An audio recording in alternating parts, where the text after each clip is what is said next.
오늘은 팔복 마지막 시간입니다. 오늘 말씀에 박해를 받으면 이제 복이 있다 이렇게 말씀을 하고 있죠. 자, 그런데 중요한 것은 그냥 박해를 무작정 받는다고 복이 있는가 하면은 그것은 아니죠. 오늘 성경은 분명하게 의를 위하여 박해를 받은 자가 복이 있다 이렇게 말씀을 하고 있습니다. 자, 그렇다면 의를 위한다는 것은 무엇일까? 그냥 어떤 정의와 뭔가 공평한 일을 위해서 그렇게 핍박을 받으면 되는 것일까? 이것은 이제 11절에서 보충해서 설명하고 있죠. 나로 말미암아라고 얘기하고 있어요. 예수님께서 나로 말미암아, 즉 예수님 때문에 박해를 받으면 복이 있다라고 이렇게 말씀을 하고 있습니다. 자, 그럼 또 박해는 무엇인가 하면은 11절에 또 마찬가지로 보충해서 나와 있죠. 모욕을 당하고 이제 박해를 받고 터무니없는 말로 온갖 비난을 받는 것을 의미합니다. 자, 여러분 중에서 예수님 때문에 박해를 받고 있는 사람들이 있나요? 자, 박해받고 있으신 분? 네, 여러분들에게 왜 박해를 안 받으시면 사세요? 이렇게 다그치려고 하는 말이 아니에요. 오히려 박해를 받고 있다라고 대답하면은 사실 좀 조심스럽습니다. 제가 조심스러워져요.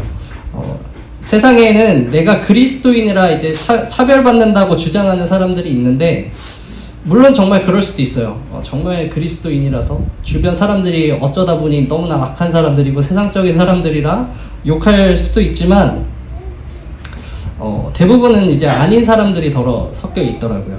그냥 내가 그리스도인인 거랑 상관없이 내 행실이 나쁘고 이기적이고 오히려 그리스도인답지 않은 모습으로 살아가기 때문에 사람들에게 막 욕도 듣고 저게 교회를 다니는 사람이냐 막 그렇게 박해도 받고 하는 사람들도 있더라고요. 또 모든 중요한 결정의 순간에 하나님께 맡기기보다는 그냥 내 하고 싶은 대로 내 마음대로 막 선택해놓고서는 왜 이렇게 내 삶이 고달프고 어렵습니까 하나님 하면서 하나님 탓으로 돌리는 사람들도 있죠. 그럼에도 막 진짜 자기는 아무 문제도 없고 나는 정말 잘 살아가고 있고 예수님 때문에 박해를 받는다 막 이렇게 생각하면서 자신을 거룩함으로 포장을 하면은 어때요? 곤란한 거예요. 이걸 어디서부터 변화가 시작돼야 되는가 막 답답을 한 거죠. 차라리 내가 박해를 안 받고 있다 이러면은 마음이 편합니다. 왜냐하면 정말 그리스도를 위해서 박해를 안 받고 그냥 살아가고 있거나 혹은 박해를 받고 있는데 내가 지금 막 너무 은혜로워가지고 나 박해받는 줄도 몰랐네? 막 이러면서 그냥 기쁨과 평안함 속에서 살아가고 있는 거잖아요. 그러면 제가 딱 봤을 때 그냥 마음이 편한 거죠. 차라리 잘 됐다. 네, 우리 성도님들은 이 박해를 받고 있지만 은혜 때문에 내가 예수님이 주신 은혜가 너무 커서 박해로 안 느껴지고 있을 줄을 믿습니다. 네, 지금 우리 사회는 사실 박해라고 이야기해도 옛날만큼 두렵게 다가오지 않는 것이 현실이죠. 목숨을 우리가 막 걸어야 합니까? 아니면 제가 예수님을 믿어 했더니 막 사회 끝까지 막 매장을 당하면서 네가 교회야 막 그러면서 어디 교회를 나갈 수 있어 하면서 막 진짜 버려진 사람처럼 그렇게 차별을 당하기를 합니까? 어떠한 막 수치, 절대적인 수치로 이제 비교를 한다면 사실 이 사회의 박해의 강도를 좀 수치로 봤을 때는 매우 약한 것이 사실이죠. 그런데 그렇다고 해서 우리가 받는 고난이 핍박이 결코 약하다고는 또 할 수 없는 것이 우리의 행동과 사고는 지금 살아가는 이 사회의 영향을 사실은 굉장히 많이 받죠. 청년들에게 뭔가 동기부여를 주기 위한 영상을 봤는데 거기서 얘기하기를 우리나라가 일제 치하에 있을 때 안중근 의사가 하얼빈에서 이토 히로부미를 쐈을 때가 몇 살일까요? 만 30세. 그리고 유관순 열사가 만세운동하다 잡힌 게 만 16세입니다. 윤봉길 의사가 도시락 폭탄을 던지고 순국한 나이가 만 24세예요. 그렇게 이분 말고도 대부분이 이제 독립운동 하셨던 분이 10대에서 20대시거든요. 자, 그렇게 얘기하면서 이렇게 청년들에게 얘기하더라고요. 독립운동가들은 저 나이 때 저렇게 살았는데 지금 너희들은 뭐하고 있냐 이러는데 이거 듣는데 제가 그거 모르는 거 아닌가? 이 생각이 딱 들더라고요. 그들을 폄하하는 게 아니라 우리가 실제로 지금 태어난 이 시기가 일제강점기이고 어떤 독립에 대한 의지가 있고 막 저 일본 놈들이 진짜로 우리나라 사람들을 막 괴롭히고 막 차별 대우하는 것을 보면은 어때 우리가 그런 마음이 생길 수 있잖아요. 어떻게 알겠어요, 그죠? 생길 수도 있습니다. 네, 근데 반대로 그분들이 지금 이러한 시대에 태어났어요. 막 미디어가 너무 좋고 막 취업을 위해서 토익이 내가 몇 점이니 이러해야 하는 사회 속에서 태어났다고 봤을 때 또 뭐 이런 얘기들 할 수 있겠죠. 독립운동가였지만 만약 이 시대에 태어났으면 내가 어제 코인을 샀는데 떡락했더라. 이런 얘기 할 수 있는 거예요. 그거는 모르는 거죠. 그죠? 네, 모르는 겁니다. 그래서 하고 싶은 말은 비록 우리가 어떤 그리스도인으로서 지금 시대에 마주하는 이 핍박과 같은 것들이 과거보다 하찮아 보이지만 그러나 우리가 우리만의 또 우리가 겪고 있는 그러한 어려움들과 폭력성과 어떤 핍박들 이런 것들 우리는 이미 충분히 사실은 겪으며 살아가고 있다는 것이죠.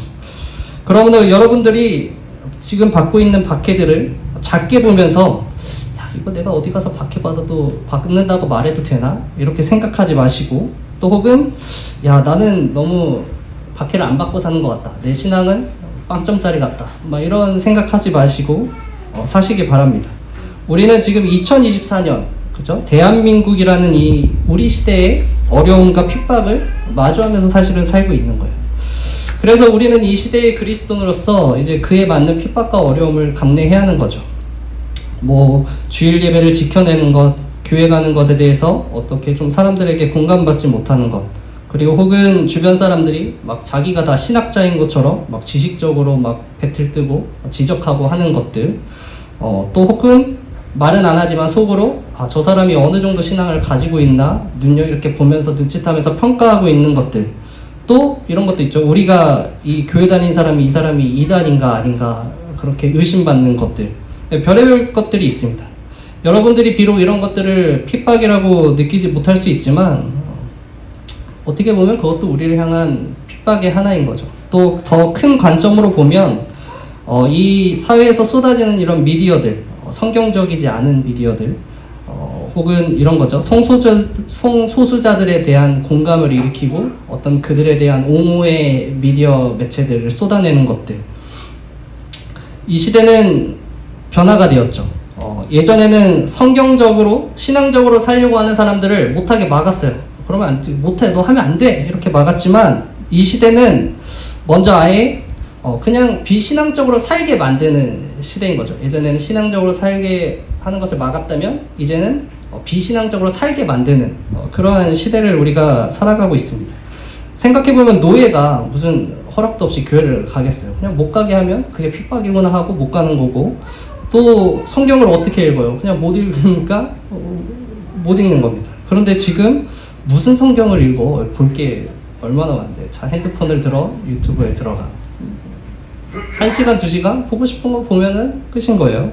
그리고 무슨 지금 교회를 갑니까? 여기 캠핑장 좋은데 얼마나 많습니까? 캠핑 가야지.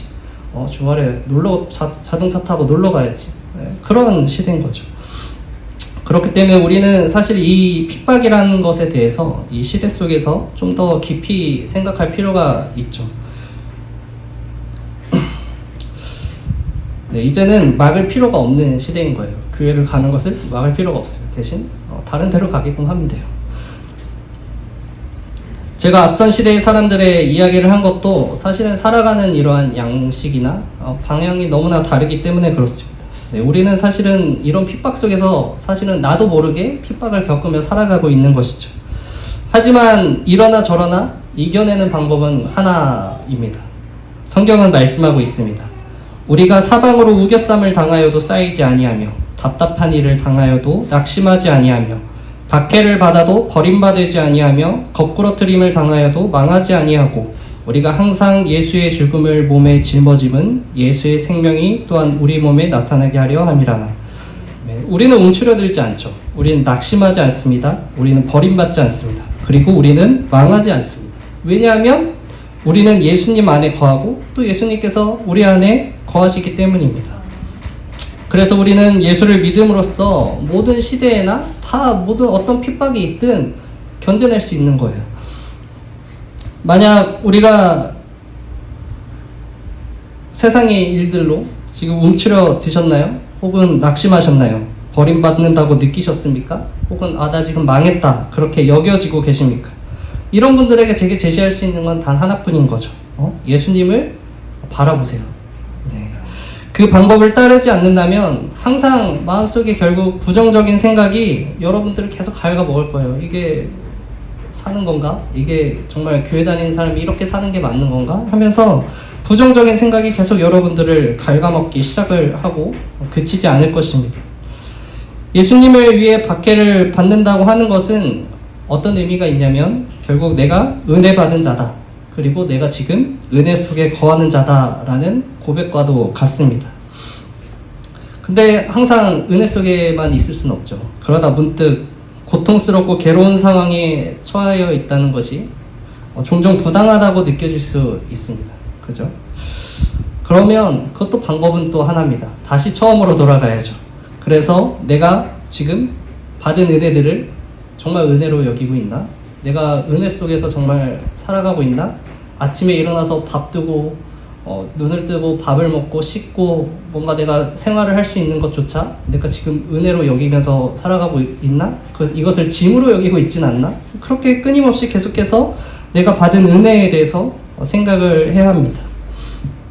만약 계속 은혜 속에서 거하지 않는다면 결국 예수를 믿지 않는 것이 이 모든 상황에서 벗어나는 것이 최고의 방법이구나. 나에게 있어서 최선의 선택이구나. 그렇게 착각할 수 있습니다.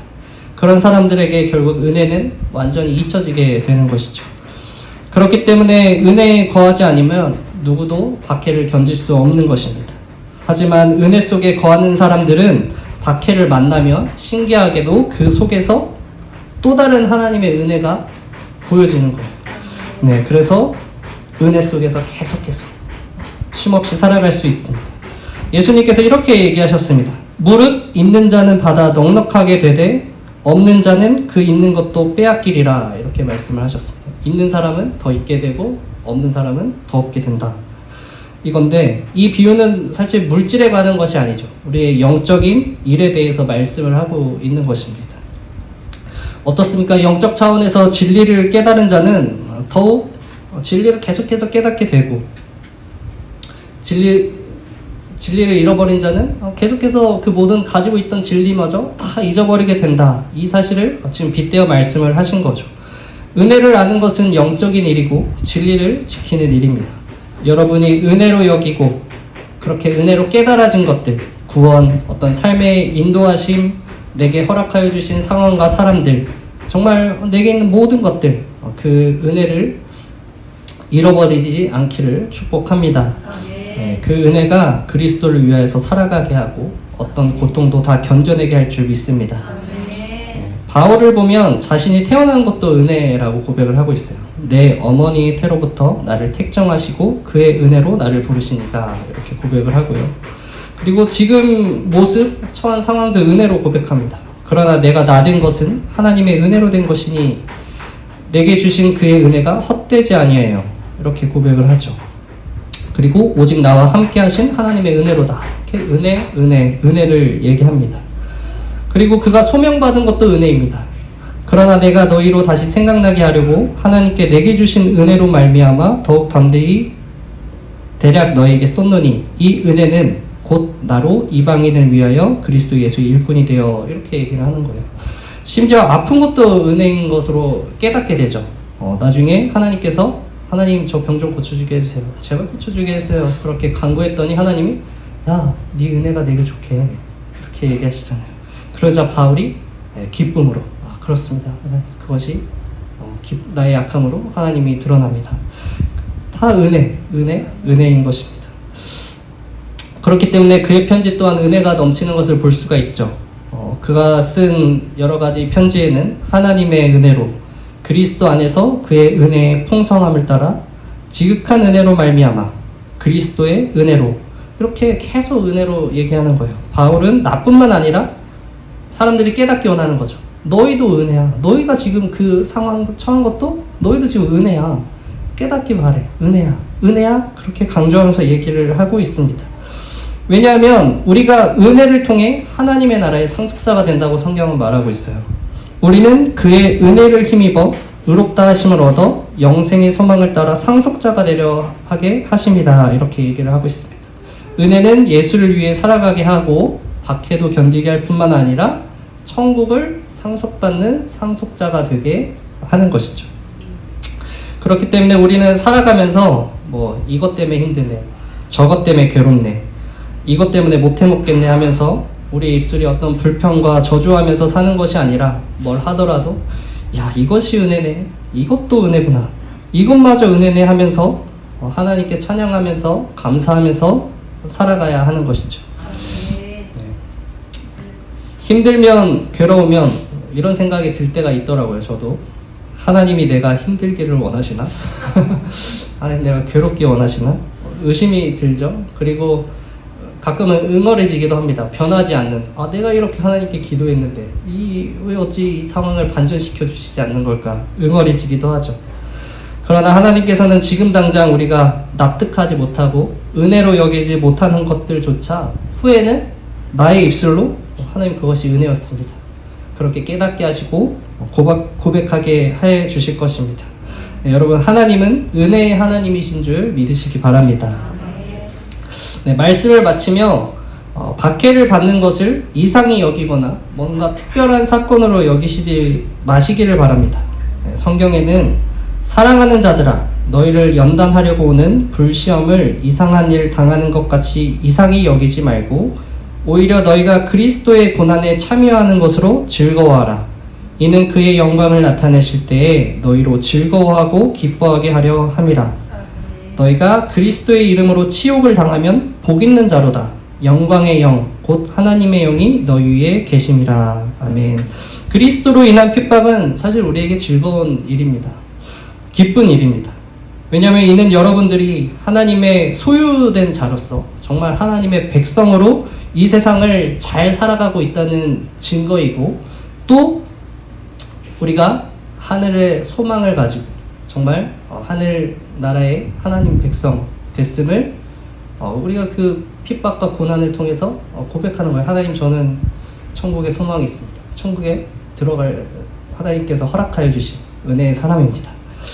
그렇기 때문에 이번 한 주도 우리가 천국을 소유한 자로서 언제나 그리스도와 함께 기쁘게 살아가시기를 축복합니다. 아멘. 기도하겠습니다.